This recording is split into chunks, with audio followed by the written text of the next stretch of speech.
فخر حسین شاہ صاحب جو کہ اپنے بڑے ہی پیارے خوبصورت انداز سے ہمارے قلوب و اذہان کو قرآن اور صاحب قرآن کے فرامین سے ہمارے قلوب و اذہان کو منور فرمائیں گے۔ آپ کے زوردار نعرے کی گونج میں آپ خطاب شروع فرمائیں گے۔ نعرہ تکبیر، نعرہ رسالت، نعرہ حیدری، آستانہ علیہ پیر سید طالب حسین شاہ صاحب۔ ونسلم على سيدنا ومولانا محمد رسوله النبي الكريم الأمين المكين الحنين الرؤوف الرحيم وعلى آله وصحبه أجمعين، أما بعد فأعوذ بالله من الشيطان الرجيم، بسم الله الرحمن الرحيم، والضحى والليل إذا سجى ما ودعك ربك وما قلى وللآخرة خير لك من الأولى ولسوف يعطيك ربك فترضى ألم يجدك يتيما فآوى صدق الله مولانا العظيم۔ إن الله وملائكته يصلون على النبي يا أيها الذين آمنوا صلوا عليه وسلموا تسليما۔ بآواز بلند مل کے پڑھیں اللهم صل على سيدنا ومولانا محمد وعلى آل سيدنا ومولانا محمد وبارک وسلم۔ الصلاة والسلام عليك يا سيدي يا رسول الله وسلم عليك وعلى آلك وأصحابك يا سيدي يا حبيب الله۔ اللہ تبارک و تعالیٰ کی ہم حضور نبی رحمت تاجدار مدینہ صلی اللہ تعالیٰ علیہ وآلہ وسلم پر درود اور سلام کے بعد میرے نہایت ہی واجب الاحترام معزز محترم محتشم سادات عظام اور بالخصوص مسند صدارت پہ تشریف فرما میرے نہایت ہی پیارے بھائی آل نبی اولاد علی قبلہ پیر سید ذوالقرنین شاہ صاحب بخاری اور جملہ سادات عظام، السلام علیکم ورحمۃ اللہ وبرکاتہ۔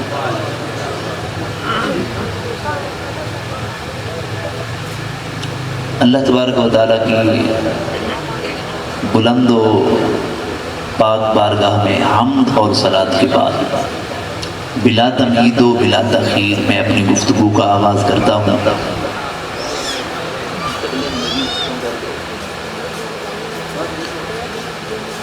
اب آپ کے سامنے آج جو میں موضوع لے کے بیٹھا ہوں نہایت ہی ایمان افروز ہے، اور میں سمجھتا ہوں کہ آج کے اس پرفتن دور میں وقت کی ضرورت ہے۔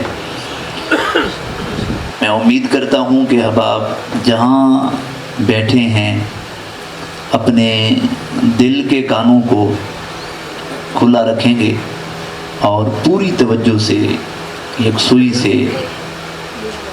جو معروضات احباب کی میں نے گوش گزار کرنی ہے، میں امید کرتا ہوں کہ آپ ان کو توجہ سے سنیں گے اور اپنے قلوب و اذہان میں جگہ بھی دیں گے۔ میں نے قبلہ شاہ صاحب کی بارگاہ میں عرض کی، میں نے کہا کہ پہلے جو ہے وہ مجھے موقع دیا جائے، تو ان کی محبت ہے، مہربانی ہے شاہ صاحب کی، تو بہرحال بلا تمہید و بلا تاخیر یہ سالانہ عرس پاک کی محفل بھی ہے، اور یہ ماہ مقدس جو ہے آپ صلی اللہ علیہ وآلہ وسلم کی ولادت باسعادت کا ماہ مقدس ہے، تو انشاءاللہ ہم ان دونوں نسبتوں کو ساتھ لے کے چلیں گے اور یقیناً آپ کو مزہ آئے گا۔ یہ سورہ ضحیٰ ہے جو میں نے اب آپ کے سامنے تلاوت کی ہے۔ میں نے چند باتیں آپ لوگوں کو سمجھانے کی کوشش کرنی ہے اور خطابات ہونے ہیں وہ ہوتے رہیں گے، اور آپ بھی الحمدللہ سنیں گے، محظوظ ہوں گے۔ ہر پھول کی اپنی خوشبو ہوتی ہے، اور ہر بیان کرنے والے کا ایک اپنا انداز ہوتا ہے، اور اپنے انداز میں وہ بیان کرتا ہے۔ تو میرے پاس نہ سر ہے نہ گر ہے، سیدھا سادہ سیدھی سادی چند باتیں اب آپ کے گوش گزار میں نے کرنی ہیں۔ اللہ تبارک و تعالیٰ نے یہ جو سورہ دہا ہے نا، عام طور پہ اس سورہ دہا کے ساتھ بھی میں سمجھتا ہوں کہ بالخصوص ہماری جماعت اہل سنت بہت بڑی زیادتی کرتی ہے۔ یعنی یہ زیادتی ہوتی ہے کہ انسان دیکھے، مطلب اس پوری صورت میں سے وہ خاص آیات ہم نکال لیں، باقیوں کو سائڈ پہ رکھ دیں، تو میرے خیال میں یہ ناانصافی ہے، اس سے بڑا ظلم نہیں ہوتا اور کوئی۔ لیکن یہاں تو وہ پوچھنے والا ہی کوئی نہیں ہے۔ یقیناً ایک بات طے ہے کہ جب ہم نے مر کے جانا ہے نا، اور قبر کی پہلی شام جب آقا نامدار تاجدار مدینہ صلی اللہ علیہ وآلہ وسلم کی بارگاہ میں ہم نے پیش ہونے، حاضر ہونے، تو پہلی رات ہی یوں سمجھیے کہ دودھ کا دودھ اور پانی کا پانی ہو جانا ہے کہ کون کیا کر کے آیا اور کیا کرتا رہا، یہ سارا کچھ انشاءاللہ وہاں کلیئر ہو جائے گا۔ آج میں نے 6 آیات اب آپ کے سامنے پڑھی ہیں۔ ان 6 آیات کا مفہوم، ویسے تو ایک آیات کو شروع کریں تو ایک کے اوپر بھی کئی گھنٹے چاہیے، لیکن میں کوشش کروں گا تیزی کے ساتھ ان 6 آیات تک میں اب آپ کے گوش گزار کر سکوں ان کا مفہوم۔ یہ سورہ دہا ہے، اس کا نام بھی دہا ہے، اور یہ سورت شروع ہوتی ہے والضحیٰ، یہ پہلی آیہ مبارکہ کیا ہے؟ والضحیٰ۔ نعرہ تکبیر، نعرہ رسالت، نعرہ حیدری، حیدری، حیدری۔ آواز میری آ رہی ہے سب کے پاس؟ انشاءاللہ چلے گا۔ ہم بغیر وقت کا ضیاع کیے میں اپنی معروضات اب آپ کی گوش گزار کروں گا۔ اس سورت کا نام کیا ہے؟ سورہ دہا۔ یہ سورت شروع ہوتی ہے والضحیٰ۔ واو کا مطلب آؤ، دہا سے پہلے آپ قرآن پاک کو اٹھا کے دیکھیں گے الف اور لام موجود ہے وہاں۔ الف لام کیا ہے، اس کا کیا مقصد ہے، کیا معنی اس کے بنتے ہیں، یہ علماء کرام بیان بھی کرتے ہیں۔ یہ تقریباً میں کہتا ہوں دوسری کلاس کا بچہ بھی سمجھتا ہے کہ جو اردو گرامر پڑھتا ہے، دوسری کلاس کے بچے کو بھی پتہ چلتا ہے کہ یہ الف لام جہاں آ جائے پھر وہ کیا سے کیا بنا دیتی ہے۔ گویا میں مختصر وقت میں اتنا بتانا جو ہے وہ ضروری سمجھوں گا، یہ الف لام جہاں لگ جاتی ہے نا، یہ الف لام اس کو خاص سے خاص الخاص بنا دیتی ہے۔ یعنی میں نے کیونکہ قرآن پاک ہے، میں نے عام کا لفظ ہی نہیں بولا، اور یہ مناسب ہی نہیں ہے۔ قرآن کا ایک ایک لفظ جو ہے نا وہ خاص ہے، لیکن اسی قرآن پاک کے الفاظ میں جہاں الف اور لام لگ جاتی ہے، وہ اس خاص کو جو پہلے خاص ہے اس کا انکار نہیں کر رہے ہم، جو پہلے خاص ہے اس خاص کو خاص الخاص بنا دیتی ہے۔ گویا اللہ نے فرمایا والضحیٰ۔ اب دہا کیا ہے؟ اصل میں لفظ ہے دہا، یہ سورہ بھی دہا کہتے ہیں اس کو۔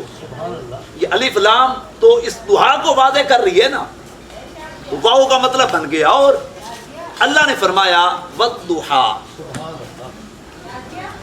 اللہ تبارک و تعالیٰ نے فرمایا کہ قسم ہے مجھے دہا کی۔ کس کی قسم ہے؟ دہا کی قسم۔ اب اس دہا سے مختلف لوگوں نے معنی عکس کیے، مفسرین نے خاص طور پہ ان کی تفسیر میں کافی چیزیں ملتی ہیں۔ یہ دہا کیا ہے؟ بہت ساری تشبیہات اس کو۔ دہا بیسیکلی ایک روشنی کو کہتے ہیں۔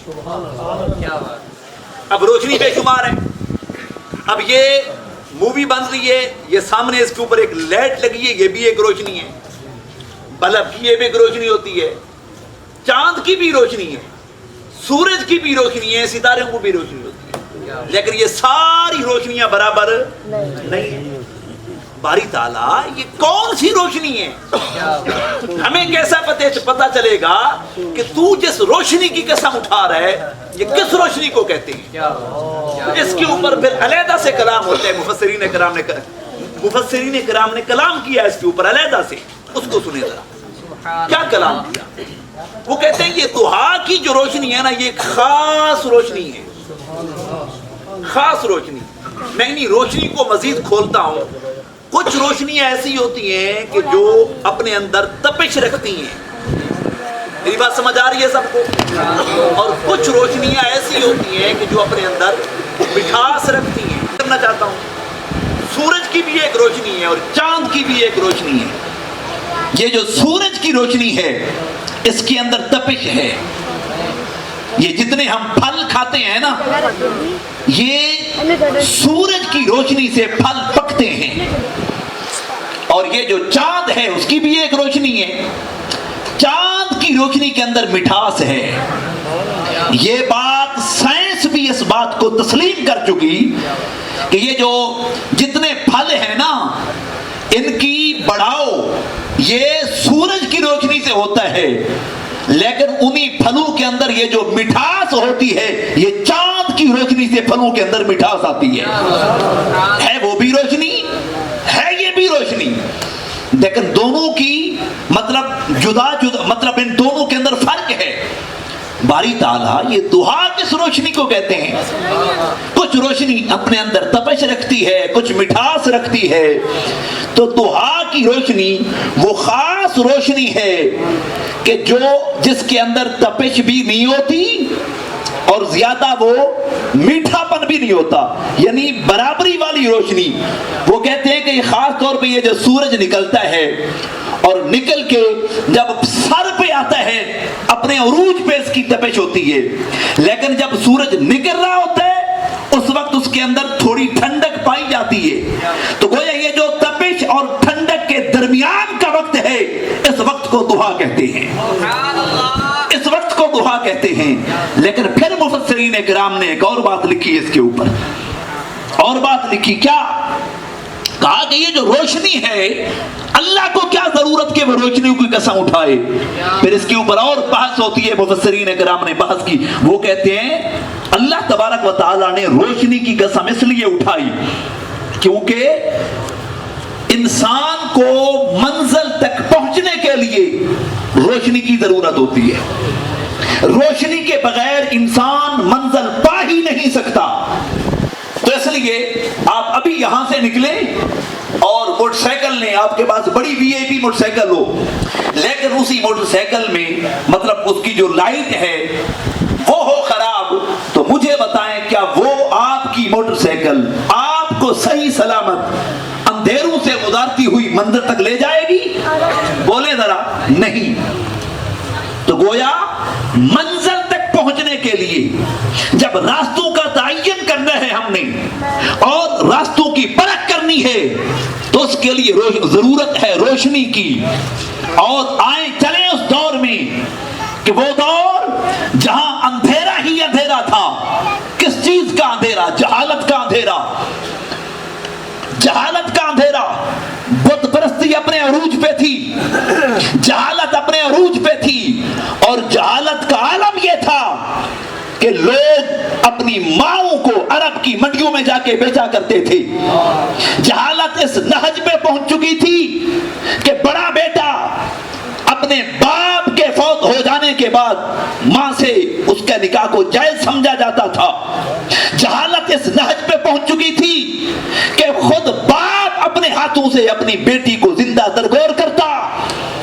وہ جہالت زدہ زمانہ تھا، ہر طرف جہالت کا اندھیرا ہی اندھیرا تھا۔